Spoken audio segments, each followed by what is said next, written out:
বিভিন্ন সময় আমাদের কিছু জিনিসে পা লাগলে আমরা হাত দিয়ে ছুঁয়ে বুকে ও মাথায় ছুঁয়ে সালাম করি। এটা কতটুকু যুক্তিসঙ্গত? এটা কি ঠিক? কোনো কিছু যদি পা স্পর্শ হয়, কোনো কিছুতে পা লাগে, একজন মানুষের গায়ে পা লাগছে, আমরা তার গাটাকে স্পর্শ করে চুমো খাই বা বুকে হাত রাখি। এটা মূলত করি হলো যে পাও লাগাটাকে আমাদের সমাজে অসম্মানজনক মনে করা হয়।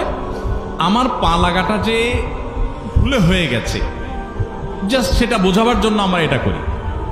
সো এরকম যদি হয় তাহলে সেক্ষেত্রে শুধুমাত্র এই বার্তা দিলাম এর মাধ্যমে যে আমি মূলত ইচ্ছাকৃত আপনার পায়ে গায়ে আমি লাথি দেই নাই, পা দেই নাই, এটা ভুলে লেগে গেছে, টাচ করে তাকে শুধু এটা আমি বোঝালাম, এটুকু ঠিক আছে, কোনো অসুবিধা নেই। কারণ প্রত্যেক অঞ্চলের মানুষের ভাষা, তাদের আচরণ, তাদের মনের ভাব ব্যক্ত করার পদ্ধতি ভিন্ন ভিন্ন হতে পারে, এবং এভাবে আমরা আমাদের জাস্ট মনের ভাবটাকে ব্যক্ত করছি, এখানে কোনো অন্যায় হচ্ছে না। শুধুমাত্র বলছি সরি বা দুঃখিত বা আমি ইচ্ছাকৃত মানি না, এই কথাটাকে আমরা একটা আচরণ দিয়ে বোঝালাম, কোনো অসুবিধা নেই। তবে কোনো জিনিসে পাও লাগলে সেখানে ওইটা ছোঁয়াছুঁইতে কিছু আসে যায় না, কারণ ওই জিনিসের প্রতি তো আর সম্মান অসম্মান জিনিসটা আর বুঝবে না যে তাকে ছুঁয়ে আমি আবার সরি বলেছি।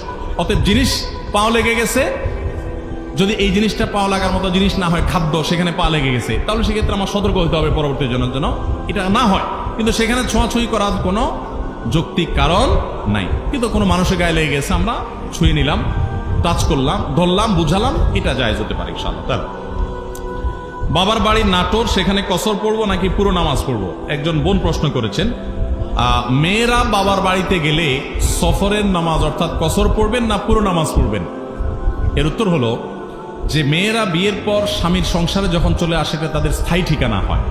বাবার বাড়ি তখন তারা সেখানে গেস্ট এবং মেহমান হিসাবে যান, বিদায় সেখানে তিনি কসর নামাজ পড়বেন। কিন্তু যদি কোনো মেয়ের বাবার বাড়িতে থাকার ব্যবস্থা থাকে, স্বামী সন্তান নিয়ে তিনি সেখানেও মাঝে মধ্যে থাকেন, তাহলে সেক্ষেত্রে সেটা তার একটা হোম, সেকেন্ড হোমের মতো হবে, সেটা তার আরেকটা বাড়ির মতো হবে, সেখানে তিনি পুরো নামাজ পড়বেন। বাট ম্যাক্সিমাম মেয়েদের এই ব্যবস্থা নাই। বাবার বাড়িতে গেলে জাস্ট একটা কক্ষ তাকে দেওয়া হয়, তিনি থাকেন, বেড়ায় আবার চলে আসেন। এরকম যদি হয় তাহলে তিনি বাবার বাড়িতে কসরের নামাজ পড়বেন, যদি সেটা সফরের দূরত্ব হয়।